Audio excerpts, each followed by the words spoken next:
Simulizi ya maisha ya Lengai Ole Sabaya, mwanzo wa safari hadi mwisho wa safari yake.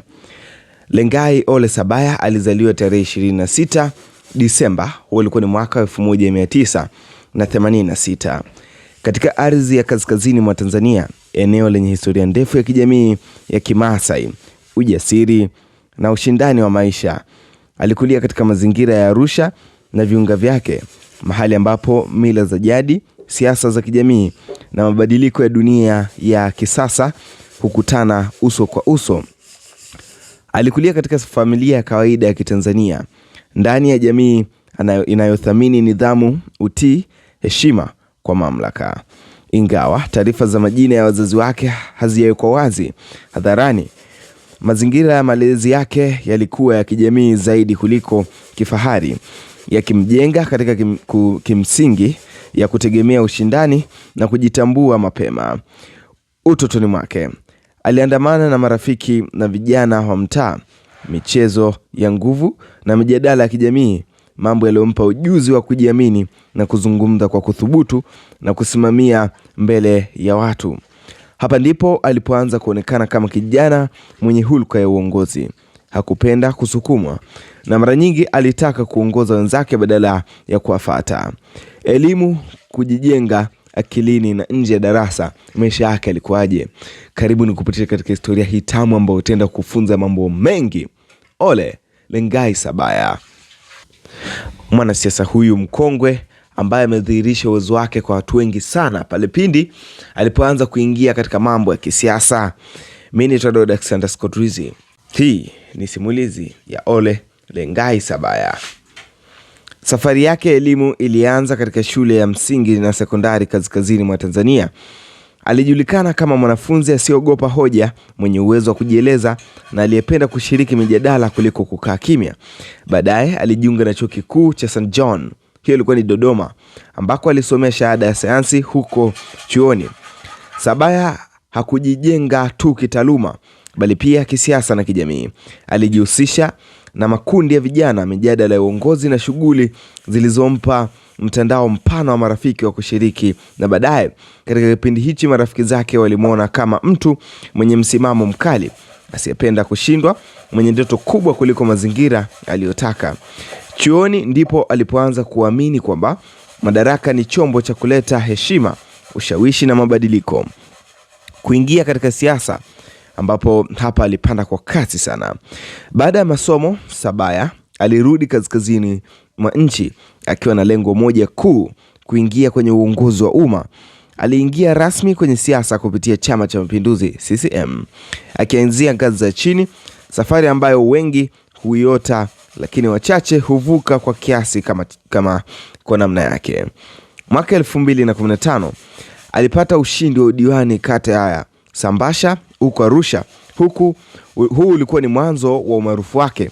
Alijitambulisha kama kiongozi mkali, mwenye maamuzi ya haraka, asiyependa upinzani wa wazi.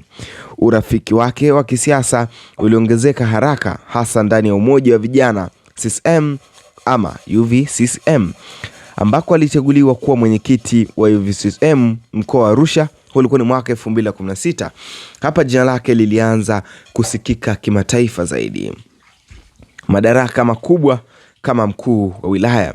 Mnamo Julai 28 mwaka 2018, Rais wa Jamhuri ya Muungano wa Tanzania wa wakati huo, hayati John Pombe Magufuli, alimteua kuwa mkuu wa wilaya Hai Kilimanjaro. Uteuzi huu ulimpa Sabaya mamlaka makubwa kuliko umri wake, na hapo ndipo maisha yake yalibadilika kabisa.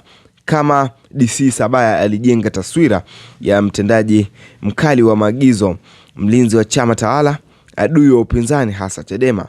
Aliogopwa, alipendwa na pia alichukiwa. Marafiki walimuona kama mtu wa kazi, wakosoaji walimuona kama mtu wa vitisho.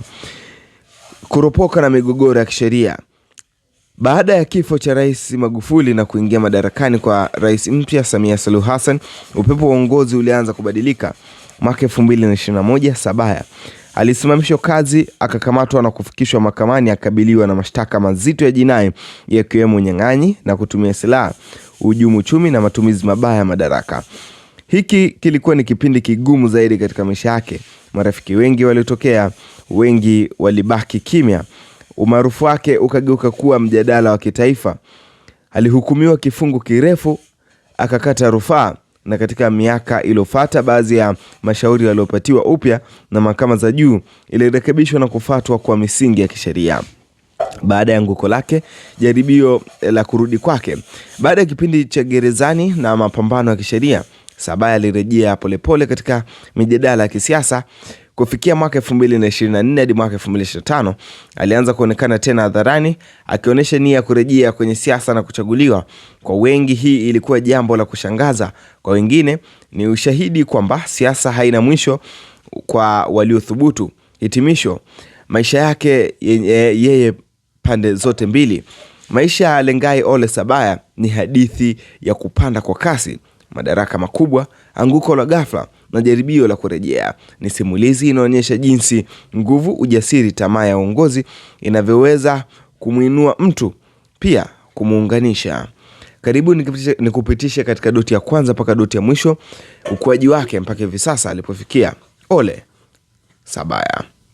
Mbegu na malezi na wasifu wake. Jina lake kamili anaitwa Lengai Ole Sabaya. Tarehe yake ya kuzaliwa ni tarehe 26 Disemba. Huo ulikuwa ni mwaka 1986. Eneo ni mkoani Arusha, Tanzania. Elimu yake alisoma shahada ya sayansi katika chuo kikuu St. John huko Dodoma. Alianza maisha yake ya kisiasa akiwa kijana, baadaye kuvuka hadi vyeo vya juu ndani ya chama tawala. Mwaka 2015 Sabaya alianza kupiga hatua katika siasa aliposhinda nafasi ya udiwani kata ya Sambasha jijini Arusha.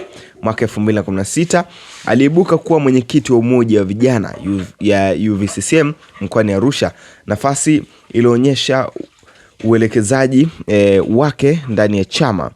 Uteuzi kama mkuu wa wilaya. Julai 28 mwaka 2018 Rais John Pombe Magufuli alimteua kuwa mkuu wa wilaya ya Hai mkoani Kilimanjaro. Uteuzi huu ulimpa maarufu kutokana na mapenzi ya chama na utekelezaji wake wa sera kadhaa za CCM. Chifu ya mgogoro na mapambano ya kisiasa. Kama mkuu wa wilaya, Sabaya aliibua ubabe siasa, ukapambana na vikali na upinzani, hasa dhidi ya viongozi wa Chadema kama Freeman Mbowe na wale waliokuwa wakiishi na kudai haki za chama pinzani katika eneo la Hai. Vile vile alifanya kitendo cha kukamatwa na kuwakamata viongozi wa pinzani na kushawishi siasa katika shughuli za halmashauri. Kesi ya jinai, tukio la kisheria. Alikamatwa na kusimamishwa kazi. Hiyo ilikuwa ni Mei 13 mwaka 2021 na Rais Samia Suluhu Hassan.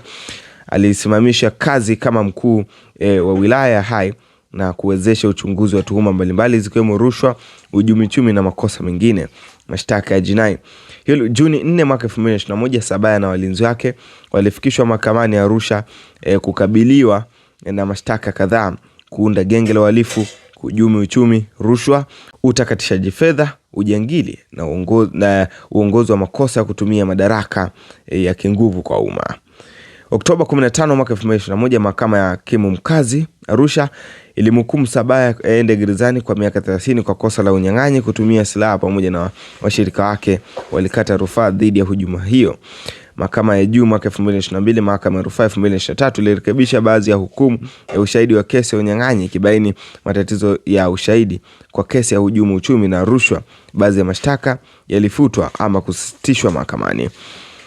Mwaka 2025, baada ya kipindi cha kimya siasa, Sabaya alianza tena safari yake ya siasa kwa kuchukua fomu ya kugombea udiwani ubunge katika jimbo la Arumeru Magharibi kupitia CCM, tukio lilisababisha mjadala wa kisiasa na kuibua hisia mseto kwa wapiga kura.